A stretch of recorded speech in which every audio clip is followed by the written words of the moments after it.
Three Short Fictions by Jorge Luis Borges.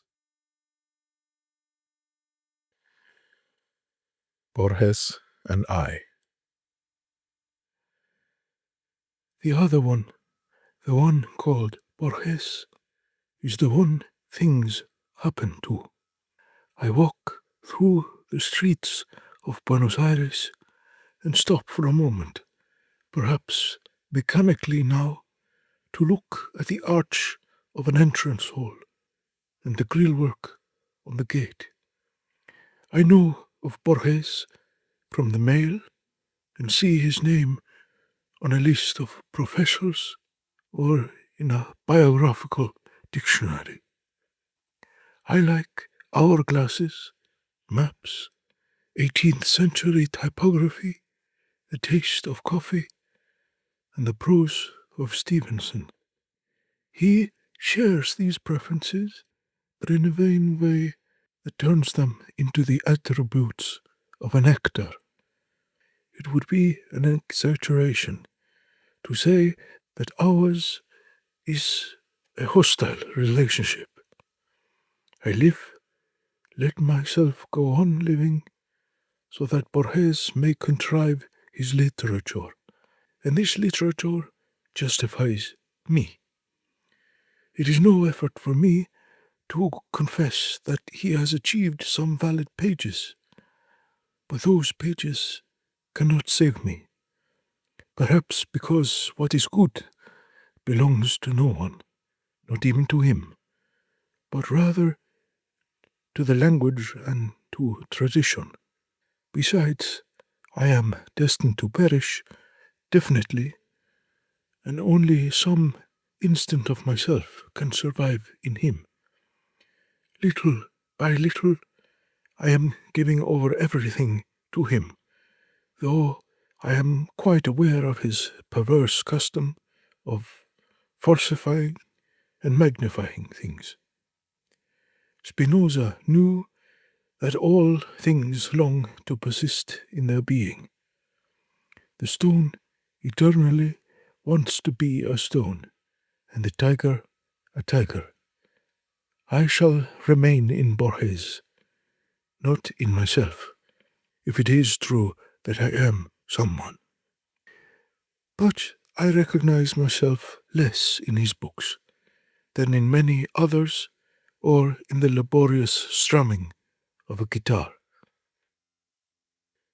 Years ago, I tried to free myself from him and went from the mythologies of the outskirts to the games with time and infinity. But those games belong to Borges now, and I shall have to imagine other things.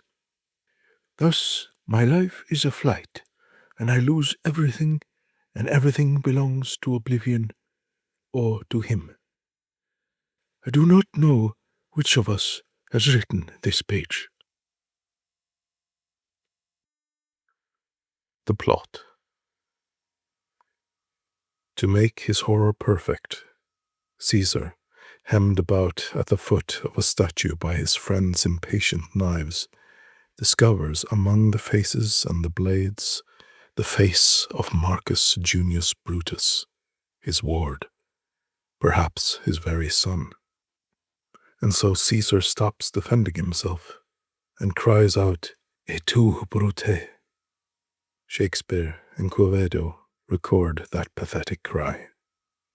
Fate is partial to repetitions, variations, symmetries. 19 centuries later, in the southern part of the province of Buenos Aires, a gaucho is set upon by other gauchos, and as he falls, he recognizes a godson of his, and says to him, in gentle remonstrance and slow surprise, these words must be heard, not read, "Peroike." He dies, but he does not know that he has died so that a scene can be played out again.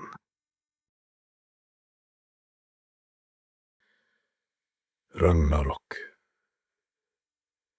The images in dreams, wrote Coleridge, figure forth the impressions that our intellect would call causes.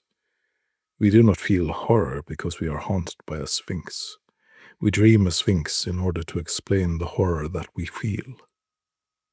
If that is true, how might a mere chronicling of its forms transmit the stupor, the exultation, the alarms, the dread, and the joy that wove together that night's dream? I shall attempt that chronicle, nonetheless. Perhaps the fact that the dream consisted of but a single scene may erase or soften the essential difficulty. The place was the College of Philosophy and Letters, the hour nightfall. Everything, as is often the case in dreams, was slightly different. A slight magnification altered things. We chose authorities. I would speak with Pedro Enriquez Oreña, who in waking life had died many years before. Suddenly, we were dumbfounded by a great noise of demonstrators or street musicians. From the underworld we heard the cries of humans and animals. A voice cried, "Here they come!" And then, "The gods! The gods!" 4 or 5 individuals emerged from out of the mob and occupied the dais of the auditorium. Everyone applauded, weeping. It was the gods, returning after a banishment of many centuries. Looming larger than life as they stood upon the dais, their heads thrown back and their chests thrust forward, they hotly received our homage. One of them was holding a branch, which belonged, no doubt, to the simple botany of dreams. Another, with a sweeping gesture, held out a hand that was a claw.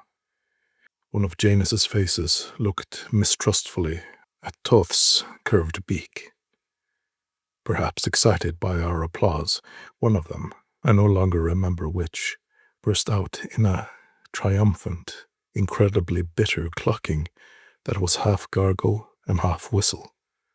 From that point on, things changed. It all began with a suspicion, perhaps exaggerated, that the gods were unable to talk. Centuries of a feral life of flight had atrophied that part of them that was human. The moon of Islam and the cross of Rome had been implacable with these fugitives. Beetling brows, yellowed teeth, the sparse beard of a mulatto or a Chinaman, and beast-like dewlaps were testaments to the degradation of the Olympian line. The clothes they wore were not those of a decorous and honest poverty, but rather of the criminal luxury of the underworld's gambling dens and houses of ill repute. A carnation bled from a buttonhole under a tight suit coat. One could discern the outline of a knife.